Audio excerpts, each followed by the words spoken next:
Oh, ponks. When will my Harpoon magazine arrive? 3 hours I've been sitting here by the fire, and it still hasn't come. Ah, well. Suppose I'll have to read last week's issue again. Posty, magazine. They're all, at last. I couldn't have waited a second longer.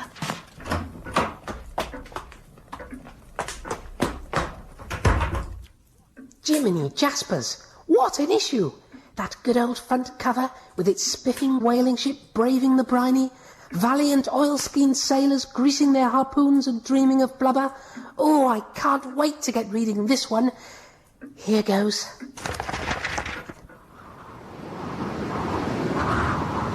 There she blows!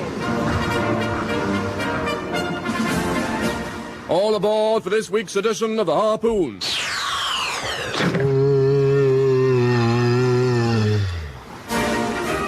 A magazine for young and old across the English-speaking world, with 6 colour plates and numerous black and white illustrations. Price 7 halfpenny net, and available throughout the empire.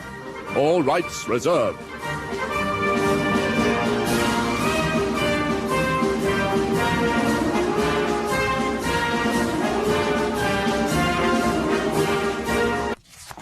Our editor chats. Hello there, your old chum the editor again, and a hip hip harpooners wherever you are. Well, what a bumper issue we've got for you this week. I can promise you a stirring tale of kidnap, chalk and cockney slang in our splendid new serial, Meadowfield's Maisie. Bertie the hobby horse is back with the next piece of your free cut-out gift. Plus, whaling for the under-5s with Captain Bonnet. And, of course, the Harpooners Club. A potpourri of puzzles, pranks, posers, and engineering hints. Now, don't forget we're giving away a brand new electric pocket light with bullseye attachment to the first reader who spots this week's mystery object. A loom, which is hidden somewhere in the issue. That's a loom. Oh, and remember, next week's edition is enclosed free with this one. So, a double feast of facts and fun. One last thing. Have you got yourself a gun yet? No? Well, guns can be pretty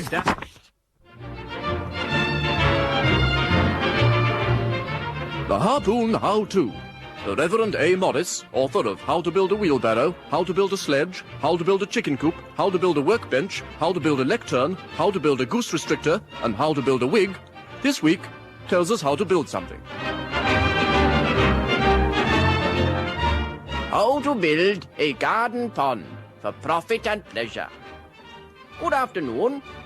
A well-made pond can provide years of harmless pleasure and not a little profit. And today I'm going to show you how to build one. Plate 1.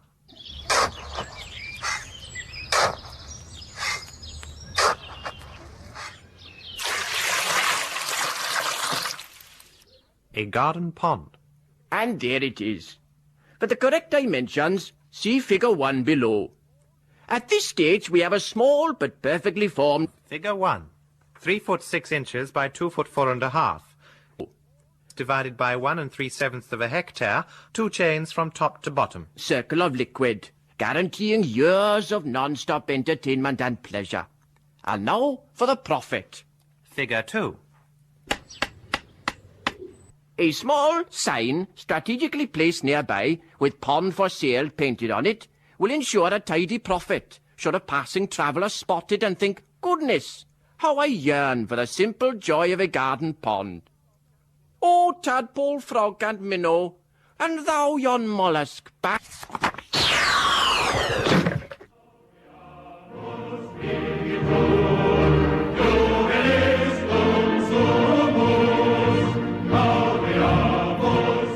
Page 4, Meadowfield's Maisie, an exciting new serial featuring the adventures of Maisie Drummond, working-class pupil at the Meadowfields Academy for Young Englishwomen. By Della Vigilante Hill, authoress of She Skated Till She Dropped. Part the first, The Chapel Bell Mystery. Maisie, a 14-year-old from the East End of London with a passion for fretwork and mystery, has won a scholarship to the most exclusive academy in England. But by the end of her first week, she finds herself plunged into a network of intrigue. After prep, Maisie settles down in the common room to write home and tell all her news. Dear Mater and Pater, I'm in such a 2 and 8. This first week has simply flown by, and you won't Adam and Eve what's happened. Some of the girls are decent coves, but most are horrid because I'm a Cockney. I said Mum's always entertaining MPs and judges and heaps of peelers, but they wouldn't listen. Oh, Peter, I'm sorry I got cross with you at the railway station, only I'd set my heart on a pony. Cheer up, Maisie. I may not have bought you a pony, but I've got you something just as good. Peter, you 2-foot rule. I can't enter the gymkhana on Ted the milkman's old nag. Nonsense, girl. There's nothing wrong with old crooked Milko. He may only have 3 legs, but his dressage will knock their brains out. Here, I'll put him in your trunk. Now, go on, hurry up now. Don't want to miss your train. So, you be the new girl, eh, Missy? Not half. I could have lots of larks and wheezes me old china, and I shouldn't be surprised if you ended up arrested. You're so shabby and poor. No more than my sort deserve, Missy.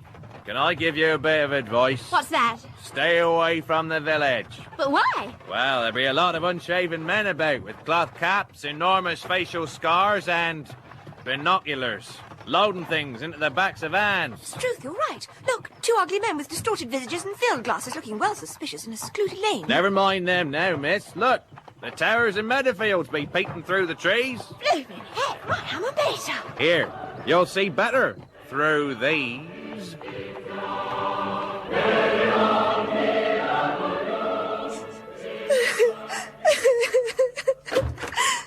Hello? Are you the new girl sobbing alone in the dorm because you're a Cockney at the end of your first day at Meadowfields? Yes, suppose I am, Squire. Who are you? Princess Taryn of Abadaba. My father's a millionaire and I keep getting kidnapped. I heard you hadn't any bally shoes, so I whittled you a pair out of my spare lacrosse racket. Oh, gosh, Taryn Rizzo. Baffling but bona fide. Fascinating facts at the foot of the page. Did you know that the stickleback has CK twice in its name? Now you have a friend. I shall give you bags of advice, and later on we'll share some fudge in the dorm. Taryn? Taryn? Stone the crow, she's only blooming vanished, Governor. Good show, girls. Take a breather. I say, Drummond. Bit of a stink about our Levantine playmate, what? I should, Coco. Poor Taryn. We're the 8 Mildreds, by the way. 8 Mildreds? Yes. Well, there's 8 of us in the same form, and we're all called Mildred. Rip comes Spiff, eh? Oh, and this is our rotund chum, Bertha. She's fat with glasses and she likes jam tarts, but she's a good egg, really. I say, poor Taryn. Beastly wash. It's not just Taryn, you know. 16 other girls have gone missing from the school in the last fortnight alone. Whoops, keep mum. It's the headmistress, Miss Snape. Now gather round, girls. Pay attention. I have to announce that not only has Princess Taryn once again gone missing, but also the chapel bell is not working. It is strictly out of bounds. And if any girl is seen in its vicinity, either by myself or our swarthy caretaker, she will be mercilessly punished. I say, chums, why don't we roam around the school grounds later on with a torch, looking for footprints? Rather, count us in. Yeah, if we creep past the cucumber frames and through the school gates, we'll reach the spot where I clocked those disfigured footpads.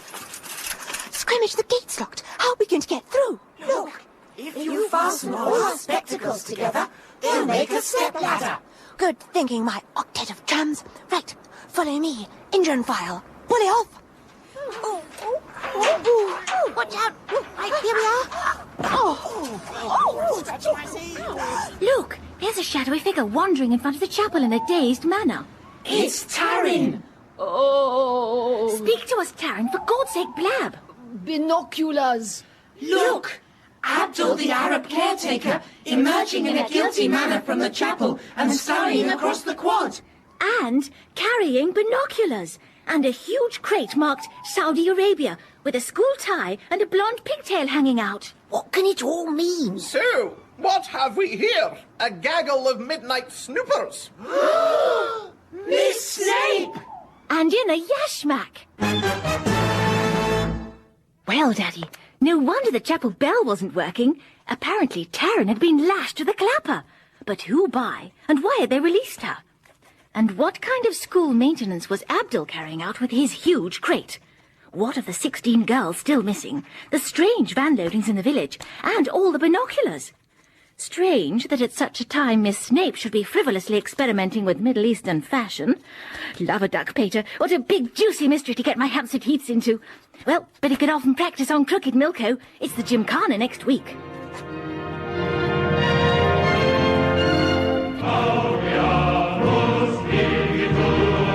What a mystery indeed. And in next week's thrilling episode of Meadowfield's Maisie, Bertha has a sensation. The sixth form sleuths pay a visit to the quiet, sleepy village of Slumber-on-the-Chintz and discover an evil world of swearing and cigarettes.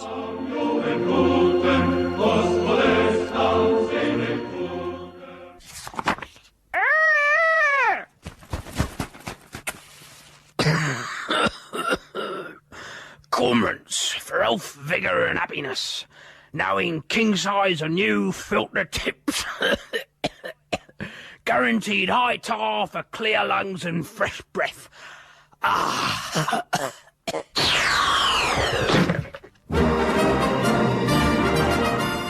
Doors to the future. Visions of the years ahead with Dr. Mortimer Bibb. Hello. The future is a truly exciting place to visit. Today, let's open the door March 1968, shall we? And here we are, on the edge of a broad wooden road called a motorway. It's of sturdy oak construction with solid joists of finest larch. Goodness me, what a long, sleek silver motor car. A perfect example of the sort of supersonic vehicle the people of the 1960s will be driving. Why, even the crank handle's silver-plated. Hello. Would you like to come and visit my house? Why, thank you. I'd be intrigued. Jump in, then. And here we are in the geometric bungalow of Mrs. ZBX. And we're about to tuck into a typical 1960s meal. Here we are. My favourite, lamb chop. Not quite. You see, all food today is in tablet form. It may look like a lamb chop and be exactly the same size and shape, but it's really just a tablet. Ingenious. And all these long yellow rectangles shaped like chipped potatoes? Aren't chips at all. They're pills in chipped potato form. Remarkable. You're learning, Doctor.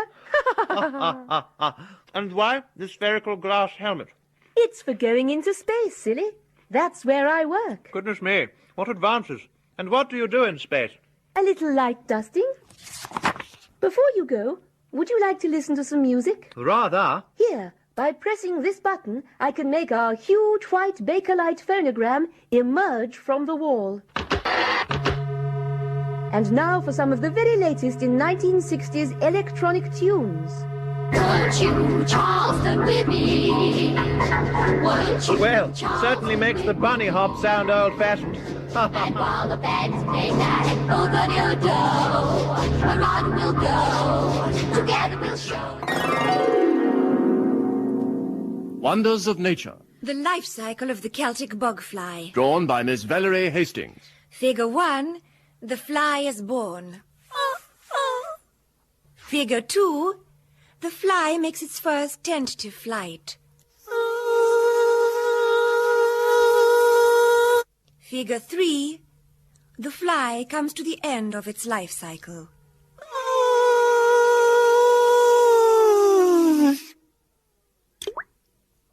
Next week, the life cycle of the Dutch clog. Drawn by Rachel Froth.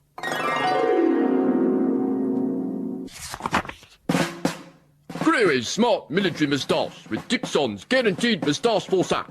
Boys, become men with this secret preparation easily applied. Detection impossible. Sent in a plain envelope for 1 and 3pence. My upper lip was naked for years. Writes facially astute Q Snatch of Sockio Street, Glasgow. Send now for further particulars to J. Dixon, the Slaughterhouse, Wimbledon. Pads and strapping not included. The mystery object. A loom. A loom. Harpoon Centre Pages. Big-hearted, baited Harpoon hobby horse here, with this week's section of your cut-out and keep construction. Ooh, now then. Today, the upper section of your roast house. Now, cut along the thick vertical and horizontal lines opposite. Right then. until the whole rectangle, 30 yards by 28, is removed from the book. If I could just tuck this. There's something wrong here. Now, there's one thing I should have mentioned earlier. Don't attempt to build this host house indoors. No. Bonks! Warned you? True Life Tales. I packed my linen trousers in search of the legendary white natives of Arambaya. Being extracts from the journal of Edmund Colt, author of No More Dogs and Darjeeling with Black Dick. Illustrations by A.A. Spence. Day 38. Mkango Town, Waun Province. My quest in search of the legendary white natives of Arambaya has taken something of a sorry turn. We, that is, oneself and Watumbi, my talented but inexpensive jungle guide, arrived here on the 15th, planning to rest overnight before pressing northwards. Watumbi, whom I had hired only 2 days earlier, was telling me of his breathtaking ancestral tracking skills and an uncanny ability to hear vibrations from over 30 miles away through his heels, when, horror of horrors... Plate 1. Colt stood in anguish as his guide stepped under the trolley bus. That was 3 weeks ago, and Watumbi's earlobes have yet to heal. Meantime, I busy myself by learning Togolese and polishing my Swiss knife. Day 60. Deepest Kabuli jungle. Do you know nature's an incredible thing? Today, at noon, the most exquisite pato bird flew up and out of a clump of zela trees. Its scarlet body plumage and cobalt wings flashed plangent hues above the azure waterway, a miracle of God's fair hand. As my bullet caught it in the midriff, the bird exploded with a screech. Wings flew one way, feet the other, and innards sprayed in all directions like a huge purple liquid firecracker. Lunched on pato puree. Day 80. A momentous encounter. At last, we come face to face with our first legendary white native of Arambaya. Odd blighter. Tried to persuade us he was English. Accent was good, but the pith helmet and +4s weren't fooling anybody. He refused our offers of trinkets and kept saying his name was Reggie. Naturally, I shot the man. Watumbi brewed up a pot of lapsang souchong, and we chatted and watched Reggie's death spasms as the sun went down. Day 92. Disaster. Haven't time to write much now, owing to the most dreadful unforeseen calamity. Besides, the boiling water in this pot starts to wash away my words. A few minutes ago, poor Watumbi's head disappeared from view. Perhaps it is right that I record for posterity his last utterance. Master, there may be pygmy cannibals near... Here the Journal of Edmund Colt ends. In next week's edition, we commence a new serial, In Search of Edmund Colt, by Selsdon Mace, author of Too Soon for Oysters, Laughter in the Gallery, and Blood, Guts and Muffins. Comic Corner. Here, how much you charge for pulling out a tooth, Mr. Dentist, sir? 1 shilling and 5 shillings with gas. 5 shillings with gas? Then I'll come back tomorrow when it's daylight.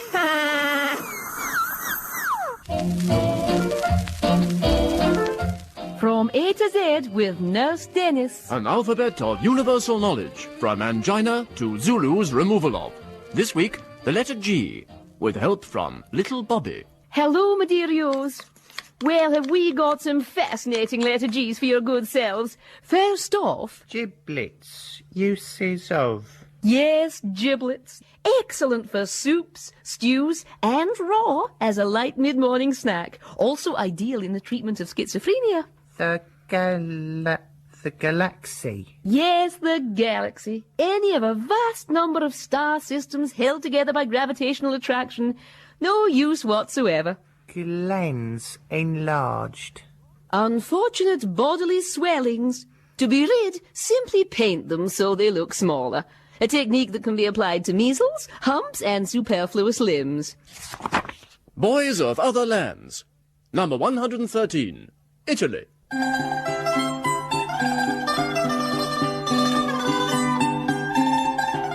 Buongiorno. Photograph A. Hinckley, Bologna, 31st of the 7th. Giuseppe, shown above in his large floppy hat, brightly embroidered waistcoat and roomy goatskin breeches, is clearly a happy-go-lucky sort of fellow. Terribly poor, he nevertheless remains a jolly and charming chap, though like most of his countrymen is lazy, unwashed, duplicitous, brutal, and girls a touch too keen to get his slimy little paws on the contents of your bodice. But what a hat. Arrivederci. Arrivederci, Giuseppe.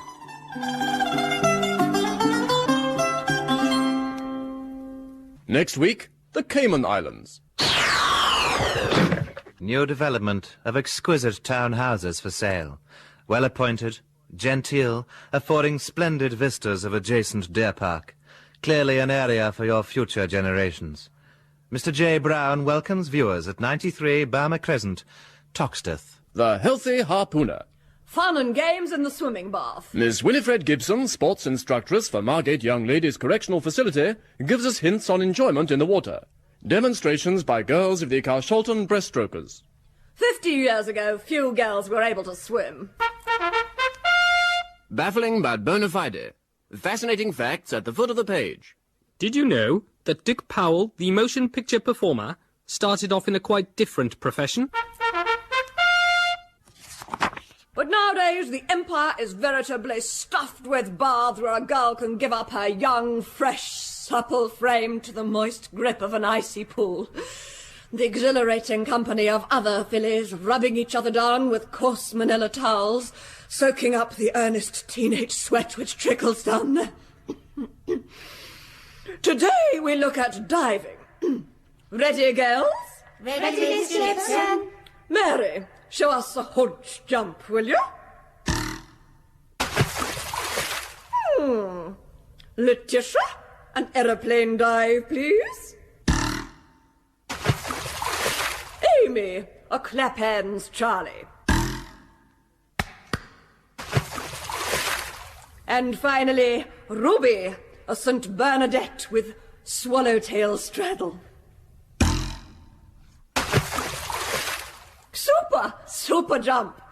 Note especially the way she tucked those chaste little thighs up to her tiny blossoming chest in serene virginal poise, spreading her lovely, white, pure, Miss Gibson? Yes? Miss Winifred Gibson? Yes. I am P.C. Poon of the Harpoon District Constabulary, and I must request you to accompany me to the station on a charge that you did on the 11th of this Get month. off me! Get off! You're absolutely no right, girls!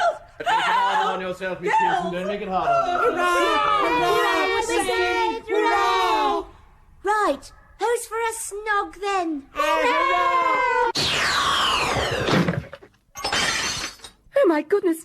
I told that lad not to play lacrosse indoors. Ho ho, Mum. Fooled you. It was just my smashing fun broken window simulator. The latest wizard gag from Stonk-O products. Ho ho ho ho ho. Yes, send now for the Smashing Fun Broken Window Simulator, an uncomplicated but ingenious device consisting of a 10-foot by 6-foot sheet of plate glass, which when simply dropped onto a hard surface will shatter loudly as if a large window has just been broken. Send 5 for catalogue to Stonk-O Products, formerly Braithwaite's Glassworks Limited, Richmond, Yorkshire. Harpoon back page. Yes. Lastly this week, as always, it's your chum, the editor, with the Harpooners Club. Who's been polishing the sun, rubbing out the clouds of grey? They must have known just how I like it. Everything's coming my way. First off, in lighter mood. More examples from my postbag of genuine real-life humour sent in by fellow harpooners in a spirit of merriment and jollity. Dear editor. Dear editor, I was once on an omnibus travelling from Marble Arch to Tooting. The conductor sneezed in the most comical way. I suppose you had to be there, really, but believe me, the whole bus was shaking with laughter. It quite took our minds off the fact that war had broken out minutes earlier. Yours sincerely, Jaime Till, Clapham. What a bumper crop of risibility. Keep them coming in, and remember, a prize of a 5-shilling postal order will be forwarded to the submitter of the most jocular and waggish storiette. Now, answers to last week's posers. Number 1, Berlin divided by 3/4. Number 2, the Emperor Nero's ears. Number 3, allowing 9% erosion and nil humidity, It would take the cat 11 years, or 9 minutes with a chisel. Now for this week's puzzle. Here are two scenes drawn from everyday life. At first glance, they appear identical. But stop. Look closer. There are several subtle differences cunningly concealed. How many can you spot? A first-class ticket to Camberley, please. Certainly, sir. Thank you, sir. You've tendered the exact amount, rendering it unnecessary to convey any change to you. Now, here's the second one. Can you tell the difference? A first-class ticket to Camberley, please. Certainly, sir. Thank you, sir. You've tendered the exact amount, rendering it unnecessary to convey any change to you.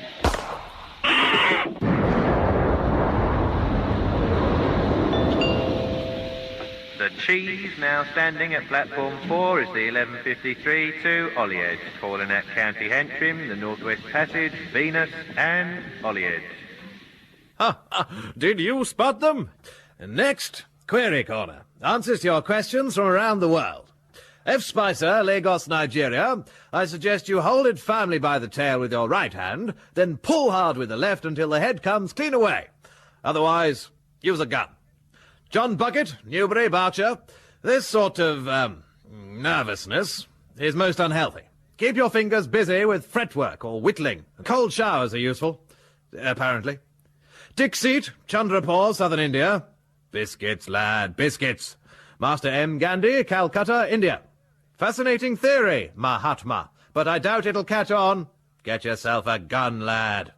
S. Hopper, Binsville, Van Diemen's Land. Mercury and dice leather? No. Ground, glass and urine. A. Wankwei, 14 Tongdun Crescent, Shanghai, North Province, China. No. Farmer B. Cottesloe, Pembroke, Wales. Milk is a white, nutritious substance produced by practically all female mammals. It's been a useful product of certain dairy beasts for many thousands of years, and frankly, I'm flabbergasted that you've never heard of it. And finally, Master A. Hitler, Wiesenschafft, Austria. I do not recommend that you continue painting, as your enclosed samples, I'm sorry to say, showed little promise.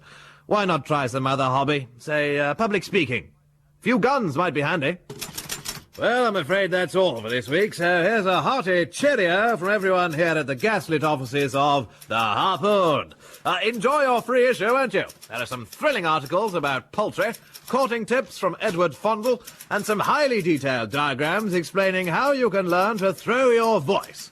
Well, this is your old chum, turning down the lamp on his roll-top desk, reaching out for his silver-topped walking stick, and saying, Imperatus Foundatianus Blubberum.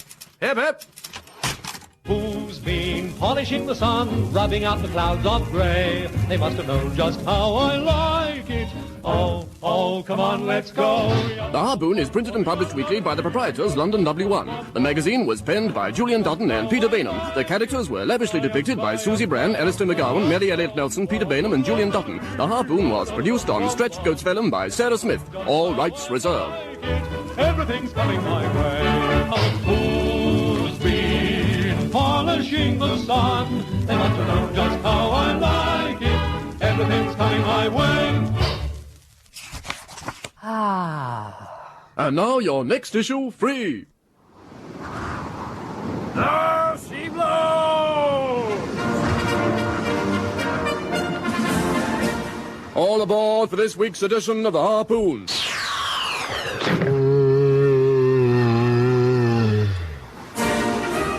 A magazine. I think I'll save it for later.